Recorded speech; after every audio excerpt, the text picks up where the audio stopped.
Hello everyone, আমার YouTube চ্যানেলে তোমাদের সবাইকে ওয়েলকাম। আর তোমরা কেমন আছো? আশা করি অনেক ভালো আছো, আর আমি অনেক ভালো আছি। আজকে আমি তোমাদের সঙ্গে ক্লাস 3য় শ্রেণীর বাংলা বইয়ের পাঠ নং 14 আমার মা এই কবিতাটির আমি অল ক্রিয়াকলাপ তোমাদের সঙ্গে আলোচনা করব। এন্ড আমার চ্যানেলে যদি নতুন কেউ ভিজিট করে থাকো বা যদি ভিডিওটা যদি ভালো লেগে থাকে তাহলে অবশ্যই চ্যানেলটাকে লাইক, শেয়ার এন্ড সাবস্ক্রাইব করে নেবে পরবর্তী নোটিফিকেশন পাওয়ার জন্য। তাহলে এই কবিতাটি অল ক্রিয়াকলাপ আমি তোমাদেরকে সলিউশন করে দেব।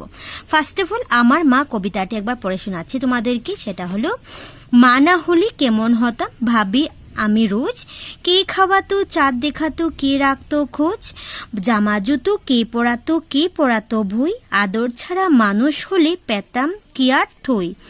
মা আমার মা যে কত ভালো বুঝবে না কেউ জানি, আঘাত পেলে অসুখ হলে ভাঙ্গি হৃদয়খানি।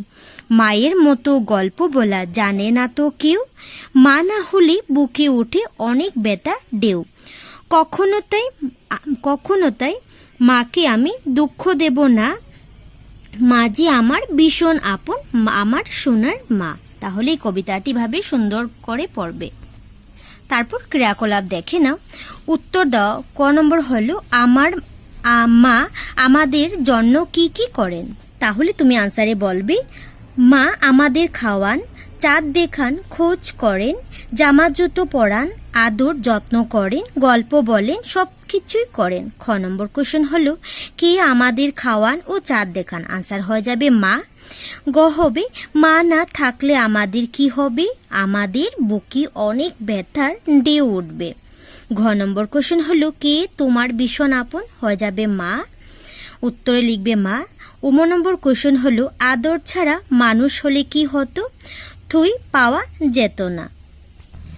তারপর নেক্সট দেখে নাও, কবিতা থেকে অন্তর্বর্ণের মিলন থাকা শব্দগুলো বেছে বের করো ও লিখো। তাহলে কি হবে, অন্তর্বর্ণের মিল থাকা হয়ে যাবে রোজ, হয়ে যাবে খোঁজ, বই হয়ে যাবে থই, কেউ হয়ে যাবে ঢেউ। এভাবে তোমরা লিখে নেবে। নেক্সট দেখে নাও, এসো নিচের শব্দগুলো উচ্চারণ করে পড়ি ও বাক্য রচনা করি। তাহলে দেখে নাও শব্দগুলি পড়ে বাক্য রচনা করবে। ফার্স্ট অফ অল দেওয়া হলো ভাঙ্গে। তাহলে তুমি বলবে, আমাদের অসুখ হলে মায়ের মন ভেঙে যায়। কখনো দিয়ে বলবে, আমি কখনো মায়ের মনে দুঃখ দেব না। ব্যথা দিয়ে বলবে, কাউকে ব্যথা দেওয়া উচিত নয়। অল্প জ্বরে রামের গায়ে অল্প ব্যথা করছে। তারপর নেক্সট দেওয়া হলো যে নিচের শব্দগুলোর বিপরীত অর্থ পাশে দোলনায় আছে, সেখান থেকে শব্দ এনে মিলিয়ে লিখো। তাহলে বিপরীতের দোলনার মধ্যে অর্থ দিয়ে দিচ্ছে, তুমি এখান থেকে খুঁজে এখানে লিখবে। ফার্স্ট অফ অল মা বিপরীত কি হবে, মার বিপরীত হয়ে যাবে বাবা, দুঃখর বিপরীত হয়ে যাবে সুখ, আপন হয়ে যাবে পর, ব্যথা হয়ে যাবে আনন্দ, আদর হয়ে যাবে অনাদর। তারপর নেক্সট হলো, কবিতাটিতে তোমরা পেয়েছো জামা জুতো কে পরাতো। জামা জুতো এই শব্দের মতো নিচে শব্দগুলো দিয়ে একটি করে বাক্য লিখো। তাহলে তুমি কাপড় চোপড় দিয়ে বাক্য রচনা করবে, বাসনপত্র বইপত্র দিয়ে তুমি বাক্য রচনা করবে। তাহলে কাপড় চোপড় দিয়ে বাক্য রচনা, তাহলে তুমি কাপড় চোপড় দিয়ে বলবে, প্রতি রবিবার আমার কাপড় চোপড় আমি নিজে ধুই। বাসনপত্র দিয়ে বলবে, বাসনপত্রগুলি রান্নাঘরে নিয়ে রাখো। বইপত্র দিয়ে বলবে, পড়ার পর বইপত্র গুছিয়ে রাখবে। তারপর নেক্সট হলো, দলে আলোচনা করে শব্দের প্রথম বর্ণ দিয়ে শব্দ গঠন করো। তাহলে দেখে নাও, প্রথম উদাহরণ দিয়ে দিচ্ছি, জামা, যা দিয়ে তুমি বাক্য গঠন করবে জাম, জানা, জাল, জাহাজ। তো সেইভাবে তুমি মানুষের মা প্রথম অক্ষর দিয়ে তুমি কয়টি শব্দ লিখবে। তাহলে লিখবে তুমি মাটি, মাছ, মাংস, মালা। তারপরে বলের প্রথম অক্ষর ব দিয়ে লিখবে বন্ধু, বর্ষাকাল, বস্ত্র, বন্দর, বউ। তারপর নেক্সট হয়ে যাবে পড়ার প দিয়ে লিখবে পতঙ্গ, প্রতীক, পথ, পল্লব, পবন। তারপর নেক্সট দেওয়া হলো আদরের আ দিয়ে লিখবে তুমি আনন্দ, আম, আচার, আশ্চর্য। তারপর নেক্সট দেখে নাও, উদাহরণ দেখো। এইভাবে নিচের বিষয়গুলি নিয়ে দুটি করে বাক্য লিখো।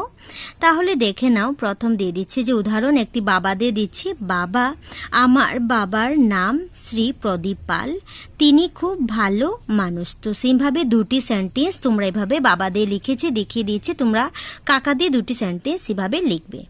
তাহলে তুমি কাকা দিয়ে দুটি সেন্টেন্স লিখতে পারো। আমার কাকার নাম শ্রী জয়ন্ত দাস, ঠিক আছে, একটা লিখে নেবে। আর একটি লিখতে পারো, তিনি উকালতি করেন। এটা হলো দুইটা সেন্টেন্স তোমরা লিখবে এভাবে। মা দিয়ে দুটা সেন্টেন্স বাক্য বানাবে যে আমার মা একজন গৃহিণী, তিনি খুব ভালো সেলাইয়ের কাজ জানেন।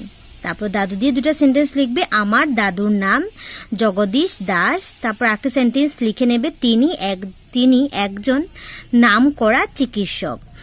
দিদি দিয়ে লিখবে, আমার দিদি কলেজে পড়েন, ঠিক আছে। তারপর একটি হয়ে যাবে, তিনি খুব ভালো রাঁধতে পারেন।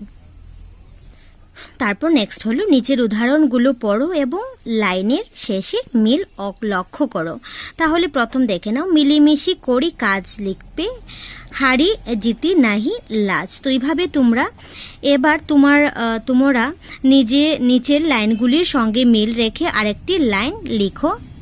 তাহলে তুমি এভাবে লিখতে পারো, আমরা দুই ভাই শিবের গাজন গাই, পড়াশোনা করে যে গাড়ি ঘোড়া চড়ে সে। তো এইভাবে দুটি লাইন লিখে নেবে মিলে।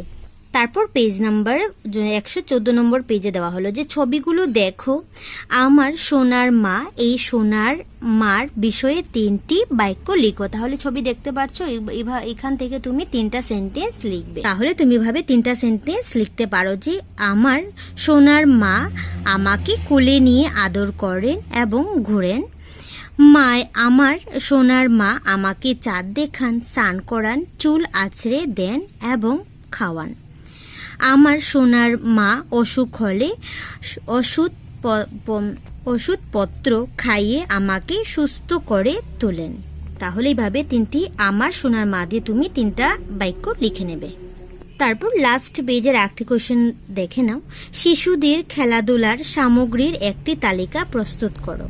তাহলে তোমরা এভাবে লিখতে পারো, মাটির পুতুল, খেলনা, বাসনপত্র, খেলনার গাড়ি, কাঠের ছোট ছোট জীবজন্তু, প্লাস্টিকের বন্দুক, ছোট ছোট বাদ্যযন্ত্র, কাগজের ফুল, বল, ব্যাট, বাঁশি, কাগজ, রং, পেন্সিল ইত্যাদি।